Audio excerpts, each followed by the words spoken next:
आज से पहले कांग्रेस और अन्य विपक्षी दल ईवीएम की हैकिंग और चुनाव में होने वाली गड़बड़ी को लेकर सवाल खड़े करते नजर आए हैं। और ऐसा ही एक मामला हिमाचल विधानसभा चुनाव 2022 में देखने को मिला है, जहां शिमला जिला के रामपुर में मतदान के बाद ईवीएम निजी गाड़ी में जाते हुए पाई गई है।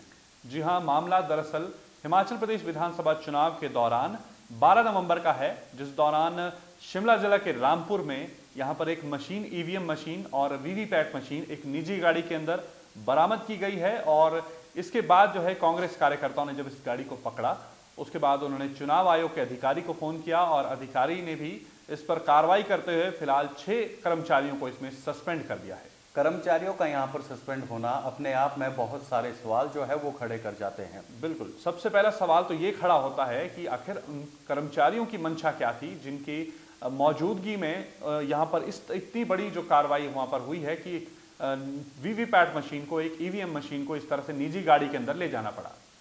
दो सवाल यहाँ पर अहम खड़े होते हैं। यहाँ पर ये देखने को मिल सकता है, पहली बात तो ये है कि क्या चुनाव आयोग अपनी तैयारियों को पूरा करने में नाकाम साबित हुआ है कि जो फैसिलिटी बूथ पर अपॉइंट किए गए कर्मचारियों को देनी चाहिए थी वो नहीं दे पाए।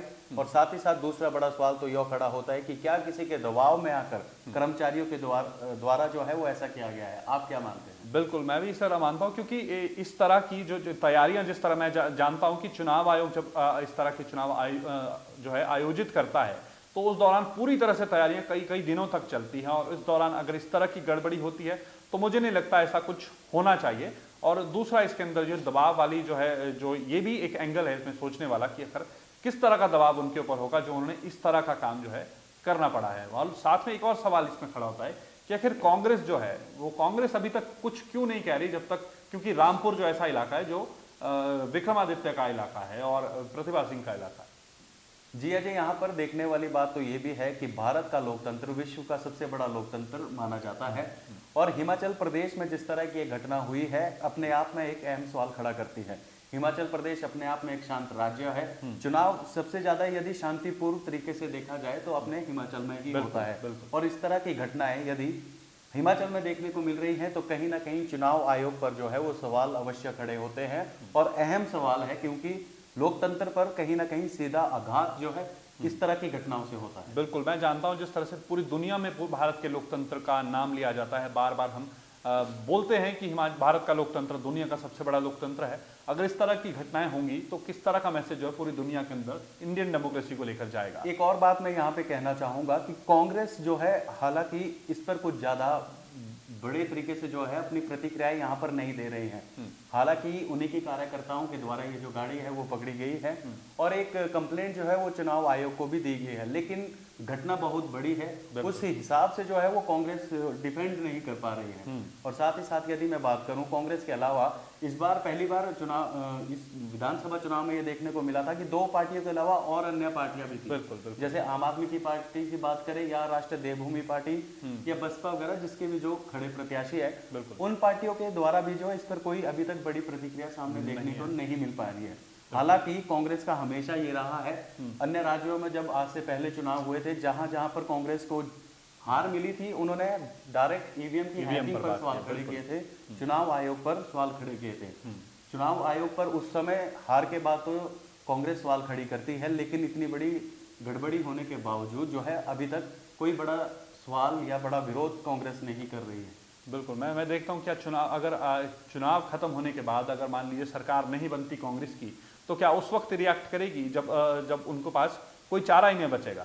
तो मुझे लगता है कि इस वक्त करना चाहिए था। सबसे ज्यादा बड़ा मसला इस वक्त में बना हुआ है। दूसरा एक और सवाल इसमें खड़ा होता है, चुनाव आयोग की जो भूमिका है इस दौरान काफी सवालों के घेरे में बनी हुई है। क्या कहेंगे आशीष? बिल्कुल, ऐसा हमेशा ही देखने को मिला है। जब से आचार संहिता लगी थी, कुछ नियम होते हैं, नियमों का जो उल्लंघन है वो भरपूर इस बार देखने को मिला है।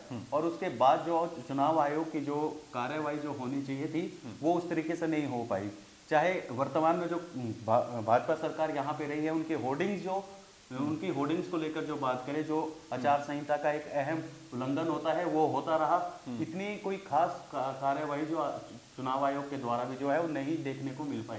बिल्कुल। और दूसरा मामला ये इतना बड़ा खड़ा हो गया है हिमाचल प्रदेश में कि ईवीएम एक निजी गाड़ी के अंदर बरामद की जाए, बहुत बड़ा मसला है। देखिए अजय जी, मैं एक और सवाल यहाँ पे कहना चाहूंगा। जिस तरह से हिमाचल प्रदेश में यदि वोटिंग की हम बात करें तो बड़ी कम वोटिंग होती आई है, 66% जो है आंकड़ों के आसपास जो है मतदान हुआ है। और इस तरह से यदि 8 दिसंबर को जो ये आंकड़े आते हैं, क्या वो विश्वसनीय होंगे? क्या उस पर विश्वास कर पाएगी प्रदेश की जनता?